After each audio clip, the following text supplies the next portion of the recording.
பாருங்க, ஐயா தான் ராமலிங்க சுவாமிகள். வேற ஒண்ணு எங்கேயுமே வேறுபாடே பார்க்க தேவையில்ல.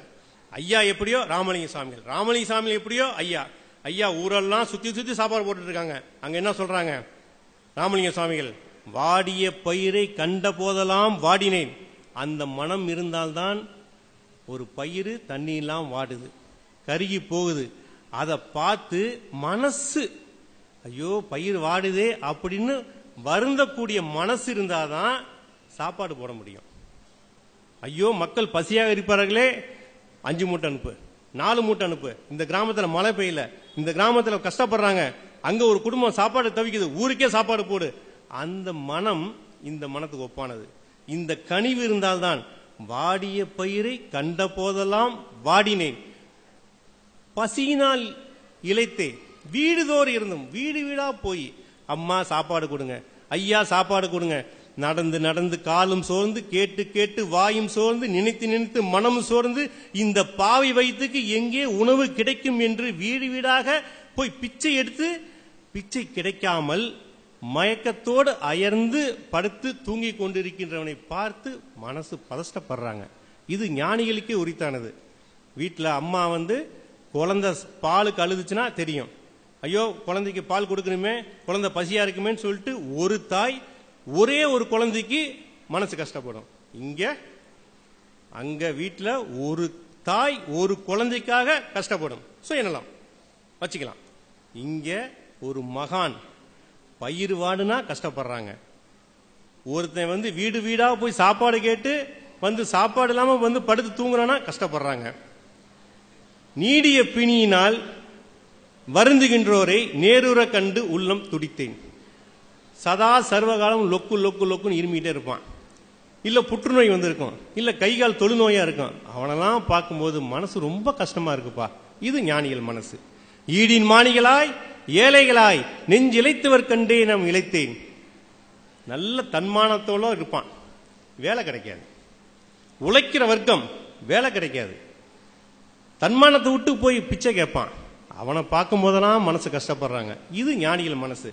ஆசான் அருட்பிரகாச ராமலிங்க சுவாமிகளுடைய மனசு ஓங்கார குடிலாசனுடைய மனசு.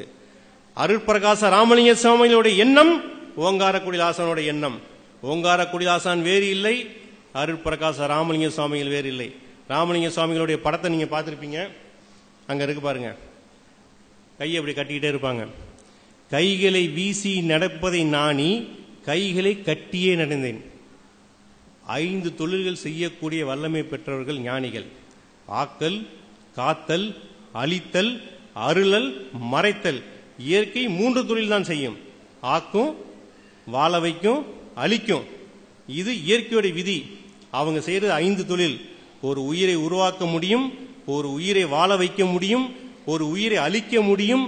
அந்த உயிர் எங்கிருந்து வேண்டினாலும் அஞ்சேல் மகனே என்று அருள் செய்ய முடியும். தான் நினைத்தால் தன்னுடைய பூத உடலை மறைக்க முடியும். ஆக 5 தொழில்கள் செய்யக்கூடிய வல்லமை பெற்ற ஞானிகளுடைய மனசு, அவளுடைய அடக்கம், கைகளை வீசி நடப்பதை நாணி கைகளை கட்டியே நடந்தேன். மெய்யுற காட்ட வெறிவி வெண்துயிலால் மெய்யெல்லாம் ஐயோகோ மறைத்தேன். காட்டுயிர் அணைமேல் இருக்கவும் பயந்தேன், கால் மேல் கால் வைக்கவும் பயந்தேன். நீங்களாம் உட்காந்துருக்கீங்களே சேரு, இந்த மாதிரி சேர்ல உட்காரத்துக்கு நான் கூச்சப்படுறேன்ப்பா, நான் கூச்சப்படுறேன். இறைவன் மிகப்பெரியவன். அவன் நமச்சிவாயத்தை ஆட்டி கொண்டிருக்கின்றான். அவன் இருக்கும்போது நான் சம்மணம் போட்டு தான் உட்காரணும். நான் இருக்கையில உட்காந்து கூட தயக்கப்படுறேன், பயப்படுறேங்க. நான் காட்டுயிர் அணைமேல் இருக்கவும் பயந்தேன், கால் மேல் கால் வைக்கவும் பயந்தேன். நம்ம கால் மேல காலை போட்டுட்டு இருப்போம்ல, கால் மேல காலை போட்டு உட்காருவோம்ல, அது மாதிரி உட்காரத்துக்கு பயப்படுறாங்க. அப்புறம் மெல்லிய மனது உடையவர்கள், தாயுலம். நம்ம பார்த்துக்கிறது ஒரு தாய் மனசு, நம்மளுடைய அம்மாவுடைய மனசை பார்க்கலாம், இல்ல நம்மளுடைய மனைவி குழந்தைக்கு காமிக்கிற அன்பு மனசை பார்க்கலாம். அவங்க கோடி தாய் உள்ளம் கொண்டவர்கள்.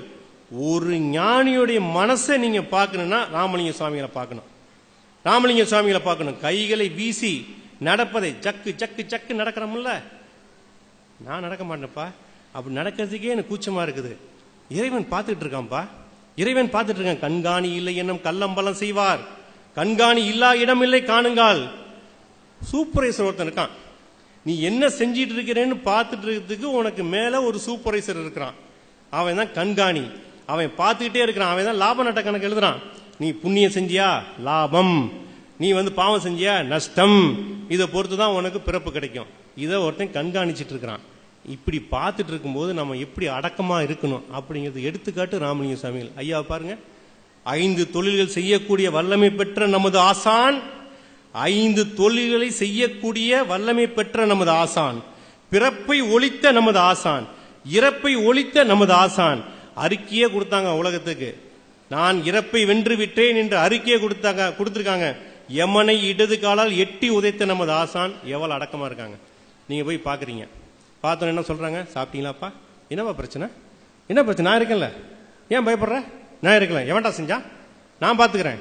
எவ்வளவு ஒரு ஆறுதல், எவ்வளவு ஒரு அணுக்கம், நம்மளால போய் உடனே பார்க்க முடியுது. அவ்வளவு பெரிய வல்லமை பெற்ற ஆசான் தன்னுடைய 1000 கோடி சூரிய பிரகாச ஒளியை கோயித் ராமதாஸ் சொன்னாரு, சூரிய பிரகாசத்தை நான் பார்த்தேன்னு சொல்றாரு, கொடுத்து வச்சவரு. அந்த 1000 கோடி சூரிய பிரகாச ஒளியை தன்னுள் அடக்கி மனித தேகத்தில் நலிவுற்ற தேகமாக நமக்கு காட்சி கொடுத்து, நான் என்ன பாத்துக்கிறேன், நீ ஏன் என்னை பத்தி கவலைப்படுற. அவரு சொல்றாரு, யாரும் அதை பார்த்து பயப்படாதீங்கன்னு. யாரும் பயப்பட தேவையில்ல. உலகத்தையே கட்டி ஆளக்கூடிய வல்லமை பெற்ற நமது ஆசான் நாம போய் பார்த்து, ஐயா என்ன ஐயா ஆச்சு, உங்களுக்கு எதுவும் உடம்பு சரியில்லையா அப்படின்னு நம்ம கேட்கணும். நம்மளுடைய அறிவை வச்சுக்கிட்டு அடே மடையரே கொஞ்சம் மாத்தி சிந்திச்சு பார்க்கணும். உலகத்துக்குள்ள உள்ள அனைத்து உயிர்களுக்கும் காப்பாளன் அவன், உலகத்தில் உள்ள அத்தனை ஜீவராசிகளுக்கும் தலைவன் அரங்கன். அவங்கள பார்த்துக்க மாட்டாங்களா, அவங்கள பார்த்துக்க மாட்டாங்களா. அதெல்லாம் ஒரு காலகட்டம், இப்படிதான் இருக்கும். இப்படியே பார்த்துட்டு போயிட்டே இருக்க வேண்டியதான். நம்ம உள்ளுக்கு இருக்கிற உடம்ப பார்க்கணும், அந்த சூட்சும தேகத்தை பார்க்கணும். நம்மளுடைய அகக்கண்ணுக்கு புலப்படாது. இருந்தாலும் மனம் உருக்கத்தோடு, அரங்கா அரங்கா உன்னை நான் ஏற்றுக்கொண்டேன் அப்பா, நீ என்னை ஏற்றிக்கொண்டு, நான் உன்னை மறந்தாலும் நீ என்னை மறக்காத, நான் உன்னை மறந்தாலும் நீ என்னை மறக்காத. குழந்தை கை அம்மாவை பிடிக்கிறதுக்கும் அம்மா கை குழந்தைய பிடிக்கிறதுக்கும் வித்தியாசம் இருக்குப்பா. குழந்தை கை பிஞ்சு கை, அம்மா கையை பிடிச்சா அது நலி விட்டுரும். ஆனா உன் திருக்கரங்களோ பிடித்த பிடி விடாது. எத்தனை ஜென்மம் எடுத்தாலும் கூடவே வரக்கூடியது உன்னுடைய திருக்கரங்கள்.